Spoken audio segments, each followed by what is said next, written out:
everybody, this is Chris, and I just wanted to do a real quickie here for you. And if you look at my Zino, look at the camera, you'll see, there we go, you'll see I'm pointing it down.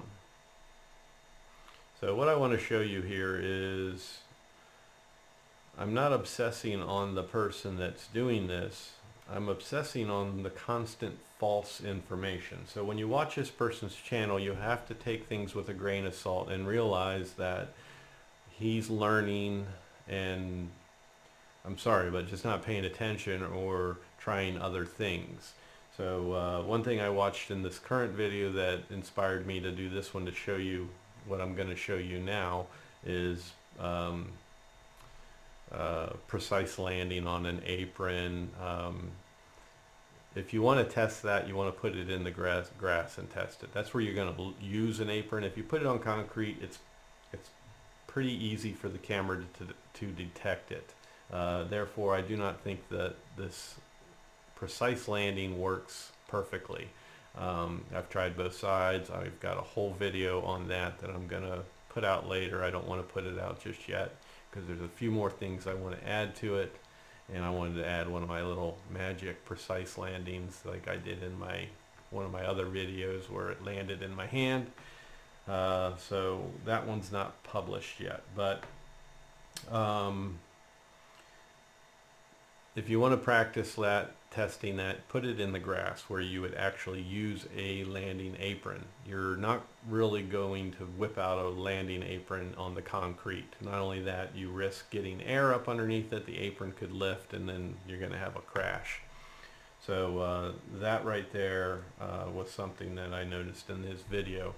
The other thing I noticed was he's still fighting how to land it manually. Aside from being very jerky on the sticks and that quad's all over the place, this person can't figure out how to do the landing. I'll show you in my precise landing video when I publish it, but right now I'm just kind of enjoying watching him fumble along the way. And everybody's telling him different things, but they're telling him two different ways, and they're telling him the right way, so he's just not getting it. So what he did in this video today that he published that inspired this one, which again I just don't like the false information, is that this FN button does not work. It works. I've seen lots of people use it. I use it, and it works. So if you go into your settings and go to remote control custom button FN and set it for gimbal recovery, what that means is it'll put it into an upright state. So we've got it pointed down, and what he did in his video is this. He pressed it, held it, and let go. It didn't work. Well, that's not how it's supposed to work. You're just supposed to press it. It's a button, and it comes up. So if you press it again, it does nothing. So the way he said it's supposed to work is it's supposed to go up when it's down, and when it's up it's supposed to go down. That's not how it works. It only brings it back to its home position. It takes the servo and puts the servo back in the home position. It does not send it back down. I don't want to hit the button and go straight down with my camera. So it might be good for the precise landing if you want to have it pointed down already, but it's not something this does. So the only thing it does, watch the camera one more time, pointing it down. Won't go all the way down, it's taking a while, and just press real quick. Up she goes. So the other thing you can do with this button is you can select no option whatsoever, so that way, or no function, that way if you press it, it does nothing, but exit current mode only. So my thinking is if you hit that, I haven't tested it, I'm just going to guess at it, and I would like some feedback if anybody's used it, what it does. But my thing is, if you have it in follow me mode, or orbit, and you just go like that, it will cancel out orbit mode or follow me, versus going and doing it on the touch screen of your device. So that's what I think and have always thought it to be. You can tell me, those of you who have actually used it. So I'm just guessing there, I don't know, but I'm not going to say it doesn't work, only because I have not tested it. So just showing you that little tidbit right there. The effing button works, that effing button. So I can't comment on this person's video, but shh, stop it. Let me turn this off. I can't comment on this person's video